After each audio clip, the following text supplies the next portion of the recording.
Audio Jungle.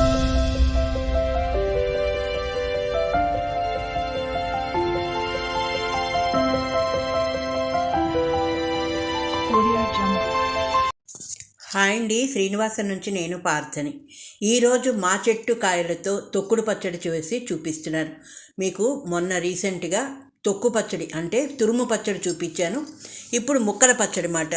నేను ఈ కాయల్ని శుభ్రంగా కడిగి తుడిచి గుడ్డపెట్టి పైనున్న పొట్టంతా చెక్కు తీసేసుకోవాలి. చెక్కు తీసుకున్న తర్వాత సన్నని ముక్కలు తరుక్కోవాలి. నేను ఈ ముక్కలనైతే ఉప్పులో వేయట్లేదు. నా ఛానల్లో ఉప్పులో వేసిన తొక్కుడు పచ్చడి ఉంది, కానీ ఇది పొద్దుట 11 గంటల నుంచి మధ్యాహ్నం 4 గంటల దాకా పైన మేడ మీద బట్ట వేసి దాని మీద అంటే బియ్యపు బస్తా మీద చక్కగా ఎండబెట్టి ముక్కలు వాడిన తర్వాత అప్పటికప్పుడు ఇన్స్టెంట్గా తొక్కుడు పచ్చడి. ఇది 3 నెలలు ఉంటుంది. ఇలా తొక్కు తీసి రెడీగా చేసుకొని ముక్కలు తరుక్కోవాలి. అంటే మన ఆవకాయ కొత్త ఆవకాయలు పెట్టుకున్నప్పుడు ఆ చేదు తగ్గి ఊరిన దాకా ఈ తొక్కుడు పచ్చడి, తురుము పచ్చడి ఇలాంటివి మనం తినడానికి ఉపయోగపడతాయి. ఎందుకంటే ఆవకాయ ఊరకుండా తింటే బాగుండదు. ఇలా సన్నగా ముక్కలు తరుక్కున్న తర్వాత నేను పైన మేడ మీదకి తీసుకువెళ్ళి పొద్దున 10 గంటల నుంచి 4 దాకా అలా ఆరే ఆ చుట్టుపక్కల మా మేడంతా ఆ పైన అంతా చూపిస్తున్నాను చూడండి. ఎంత పైకి వెళ్ళానంటే ఈ కాలు విరిగిన కాలు వేసుకొని మా వారి చేత 4 తిట్లు అక్షింతలు తిన్నాను. ఆయన వచ్చి పాప అందుకొని అవన్నీ పట్టుకొని వెళ్ళారు.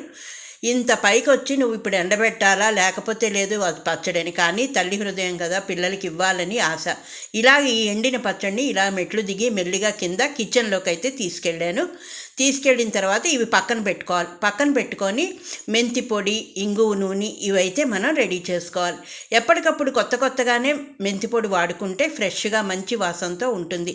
మెంతులు ఎర్రగా వేగాయంటే చేదు లేకుండా చాలా బాగుంటాయండి, మంచి వాసన. ప్రతి పచ్చడికి ఇది వేసుకోవచ్చు. కొంచెం ఎక్కువ చేసుకొని డబ్బాలో కూడా నిలవ పెట్టుకోవచ్చు. ఇప్పుడు ఇంగువ నూనె కూడా మనం అలాగే చక్కగా చేసుకోవాలి. ఇప్పుడు ఈ మెంతులన్నిటినీ నేను పౌడర్ చేసి పెట్టుకున్నాను. నేను ఇంగువ నూనెకైతే ఏఎస్ బ్రాండ్ పప్పు నూనె వాడతానండి ఏ పచ్చళ్ళకైనా, ఎందుకంటే కొంచెం కాస్ట్ అయినా సరే పచ్చళ్ళు బాగుంటాయి. దీనికి 2 గ్లాసులు నేను తీసుకున్నాను.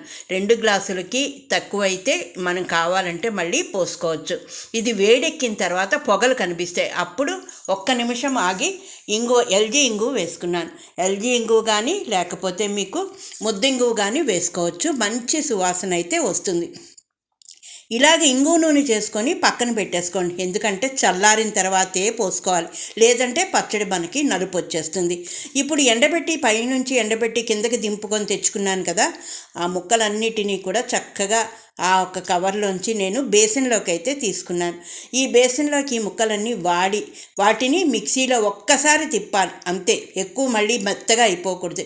దాంట్లోకి తగినంత ఉప్పు, అలాగే 1 టీ గ్లాసులోకి కొంచెం ఉప్పు, అదే కొలతతో కారం తీసుకున్నాను. 1.5 చెంచా మెంతిపొడి తీసుకున్నాను. ఇవన్నీ కూడా చేతితోనే చక్కగా బాగా చెయ్యి శుభ్రంగా కడుక్కొని వేడి చేసి చెయ్యి పొడిగా ఉన్నప్పుడే కలుపుకోండి. కలుపుకున్న తర్వాత దాంట్లోకి మనం కాచి చల్లార్చిన ఇంగువ నూనె పోసుకొని పైనుంచి కింద నుంచి కలుపుకుంటే తొక్కుడు పచ్చడి, పచ్చి మామిడికాయలతో తొక్కుడు పచ్చడి రెడీ. ఇది వేడి అన్నంలోకి తింటే ఆహా ఏమి రుచి అంటారు. ఇవన్నీ ఏంటంటే కొత్త ఆవకాయలు ఊరేదాకా ఈ తొక్కుడు పచ్చడి, ఈ తురుము పచ్చడి ఇవన్నీ చేసుకొని తినడానికి.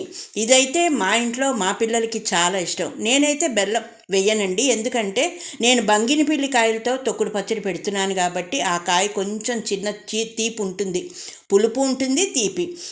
ఈ తొక్కుడు పచ్చడికి ఈ పులుపు అయితే సరిపోతుంది.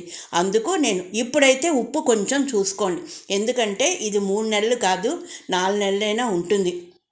కొంతమంది పాడైపోతుందేమో అని ఫ్రిడ్జ్లో పెట్టుకుంటారు. సరైన కొలతలు ఉప్పు కారం సమంగా ఉంటే చక్కగా ఉంటుంది. ఇదండి శ్రీనివాసన్ నుంచి నేను ముక్కల పచ్చడి అంటే తొక్కుడు పచ్చడి చేసి చూపించాను. ఇది కానీ నచ్చితే ఒక్క లైక్ చేసి షేర్ చేసి సబ్స్క్రైబ్ చేసుకొని నా ఛానల్. నన్ను ఆదరిస్తున్న ప్రతి ఒక్కరికి పేరున ధన్యవాదాలు. మీ లైక్ నాకు చాలా అవసరం. లైక్ ఇవ్వడం మర్చిపోతున్నారు, చూస్తున్నారు లైక్ ఇవ్వట్లేదు. లైక్ ఇచ్చి నన్ను ఆదరించండి. నేనైతే తొక్కుడు పచ్చడి తురుము పచ్చడితో రెడీ అయిపోయాను. అలాగే బెల్లం మెంతికాయ వేసాను, ఆ ముక్కలు కూడా చూపిస్తాను. ఇంకా ఆవకాయ, బెల్లపావకాయ, మాగాయి రెడీగా చేసుకోవాలి. ఆ వీడియోలు కూడా తొందరలో వస్తాయి. చాలా బాగుందండి, టేస్ట్ అయితే అదుర్సు. ఇంకెందుకు ఆలస్యం, మీరు కూడా రెడీ చేసుకోండి. మరొక కొత్త అంశంతో మళ్ళీ మీ ముందుకైతే రావడానికి నేను ప్రయత్నం చేస్తాను. అంతవరకు సెలవు, మీ పార్థ.